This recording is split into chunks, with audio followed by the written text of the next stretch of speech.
अस्सलाम वालेकुम नाज़रीन, आइए डालते हैं आज की अहम खबर पर। आज की हमारी खबर है दिल्ली से। जैसे कि आप सभी जानते हैं, किसान आंदोलन किस तरह से चल रहा है कृषि कानून को लेकर। वहीं पर आज इसमें हिस्सा लिया हमारे कांग्रेस के कायदीन यानी कांग्रेस के बड़े बड़े लीडर्स राहुल गांधी और प्रियंका गांधी, इसके अलावा और कई लीडर्स ने, जिनको पुलिस ने अरेस्ट कर लिया फिर उसके बाद छोड़ भी दिया। और वहीं पर राहुल गांधी ने ये भी कहा कि हम गलतफहमी में जी रहे हैं कि हमारे देश में यानी भारत में अगर डेमोक्रेसी है, ये हम मान रहे हैं तो ये हमारी गलतफहमी है, क्योंकि हमारे देश में डेमोक्रेसी नाम की चीज़ बिल्कुल ही ख़त्म हो चुकी है। इस तरह से राहुल गांधी ने कहा।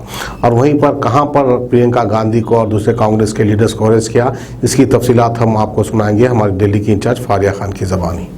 गांधी समेत कई पार्टी के नेताओं को हिरासत में ले लिया गया है। आपको इसके पीछे की वजह भी बता देते हैं कि इस किसान प्रोटेस्ट को सपोर्ट करते हुए कई बड़े बड़े नेताओं जैसे राहुल गांधी, प्रियंका गांधी, कांग्रेस के ने एक मार्च निकाला था गुरुवार को। राष्ट्रपति से मुलाकात करने जा रहे थे वो लोग। इस दौरान प्रियंका गांधी के साथ कई पार्टीज के नेता और भी थे जिनको हिरासत में ले लिया गया। वहीं राहुल गांधी ने भी इस मौके पर केंद्र की मोदी सरकार को टारगेट करने का मौका नहीं छोड़ा और उन्होंने टारगेट करते हुए बोला कि भारत में अब लोकतंत्र नहीं रहा।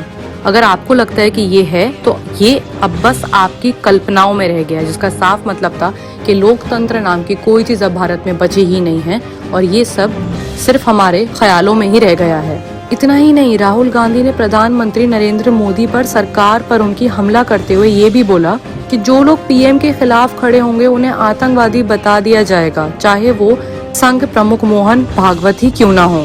पूरी बात को साफ रखते हुए कांग्रेस के नेता ने यह भी बोला कि पीएम मोदी को सिर्फ अपना पैसा बनाने से मतलब है। जो भी उनके खिलाफ खड़े होने की कोशिश करेगा उसे वो आतंकवादी बोल देंगे, चाहे वो किसान हो, मजदूर हो या फिर मोहन भागवत सिंह ही क्यों ना हो। आपको बता दें कि राहुल गांधी ने किसानों के साथ जो प्रोटेस्ट का आंदोलन है, इसमें जो ये मार्च निकाली थी, वो उन्होंने विजय चौक से राष्ट्रपति भवन तक की मार्च निकाली थी। पहले तो इस मार्च को पुलिस ने रोक दिया। प्रियंका गांधी के समेत पार्टी के जितने भी नेता थे उन सबको हिरासत में ले लिया गया।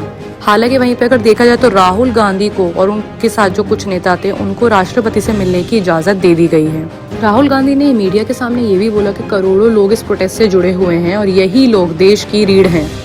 उन्होंने साथ में ये भी कहा कि हमें लगता है कि इस कृषि कानून में सुधार आना चाहिए, लेकिन अगर कानून से पहले कृषि को ही तबाह कर दिया जाएगा तो करोड़ों लोगों को बहुत तकलीफ का सामना करना पड़ेगा। उन्होंने साथ में ये भी बोला कि इस कानून से बहुत किसानों को जबरदस्त नुकसान हो सकता है। आखिर में उन्होंने ये भी कहा कि इस देश की जो यूथ है, जो जवान लोग हैं, उनको पता होना चाहिए कि पीएम जो है उन्हें कुछ पता नहीं है और वो सिर्फ महज 3-4 दिन से लोगों की तरफ से इस कानून को, इस प्रोसिक्यूशन को सिर्फ चलाए चले जा रहे हैं। और आखिर में राहुल गांधी ने अपनी बात को ख़त्म करते हुए बोला कि ये आइडिया ऑफ इंडिया पर जो हमला किया जा रहा है, इसी वजह से कांग्रेस वाले विरोध में खड़े हैं।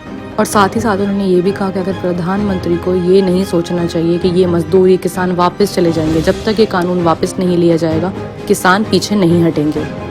मोटापे का वाहिद इलाज बगैर किसी दवा और एक्सरसाइज के 1 घंटे में 500 ग्राम से लेकर 1 किलो तक वजन कम किया जाएगा। नई टेक्नोलॉजी के जरिए ट्रीटमेंट किया जा रहा है SPS slimming and beauty clinic में। इस इलाज से आपको किसी भी तरह के साइड इफेक्ट्स भी नहीं होंगे।